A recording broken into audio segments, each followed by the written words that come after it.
Big boss season 6 live അപ്ഡേഷനിലേക്ക് എല്ലാവർക്കും സ്വാഗതം. നാളത്തെ ഒരു പ്രൊമോ വന്നിരിക്കുകയാണ്. പ്രൊമോയിൽ കാണിച്ചിരിക്കുന്നത് അടിയാണ്. സിജോയും റോക്കിയും തമ്മിലുള്ള ഒരു വഴക്കാണ് കാണാൻ സാധിക്കുന്നത്. അതിൽ റോക്കി പറയുന്നത് ഇങ്ങനെയാണ്: നീ എന്തടാ കുഞ്ഞുവാവയാണോ എന്ന്, ആൾക്കാർ ചെയ്യുന്നതിൻ്റെ ക്രെഡിറ്റ് എടുത്ത് ജീവിക്കാൻ നീ എന്തടാ കുഞ്ഞുവാവയാണോ എന്നൊക്കെ ചോദിക്കുന്നുണ്ട്. സിജോ ആണെങ്കിൽ റോക്കിയുടെ താടിയിലൊക്കെ തൊടുന്നുണ്ട്. അപ്പോൾ റോക്കി പറയുന്നുണ്ട്, സിജോ നീ എന്നെ തൊട്ടാൽ ഞാൻ ഇടിച്ചിരിക്കുമെന്ന് പറയുന്നുണ്ട്. അപ്പോൾ അങ്ങനെ സിജോ ആണെങ്കിൽ ദേഹത്തൊക്കെ കെട്ടിപ്പിടിക്കുന്നുണ്ട്. അപ്പോൾ റോക്കി കൈയെടുത്ത് അടിക്കുന്നതായിട്ടാണ് നമുക്ക് പ്രൊമോയിൽ കാണുന്നത്. എന്താണ് സംഭവിച്ചിരിക്കുന്നതെന്ന് അറിയത്തില്ല. എന്തുവായാലും റോക്കി സിജോയെ അടിച്ചു എന്നുള്ള കാര്യത്തിൽ ഒരു സംശയമില്ല. ഇനി എന്തുവായാലും ഫിസിക്കൽ അസാൾട്ടിൻ്റെ പേരിൽ റോക്കി പുറത്തു പോകുമോ ഇല്ലയോ എന്നൊക്കെ നമുക്ക് നാളെ കണ്ടറിയേണ്ടതായിട്ടുണ്ട്.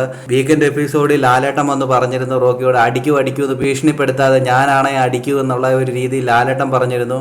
അപ്പോൾ റോക്കിയും പറഞ്ഞു ഞാനും അടിക്കും ലാലേട്ട എന്ന് പറഞ്ഞു. അത് ശരിവെക്കുന്ന രീതിയിലാണ് ഇന്ന് പ്രൊമോ വന്നിരിക്കുന്നത്. എന്തായാലും നമുക്ക് കാത്തിരുന്ന് തന്നെ കാണാം. കൂടുതൽ ബിഗ് ബോസിൻ്റെ അപ്ഡേഷനൊക്കെ ഈ ചാനലിലുണ്ടാകും. ചാനൽ സബ്സ്ക്രൈബ് ചെയ്യാൻ മറക്കല്ലേ ഗൈസ്.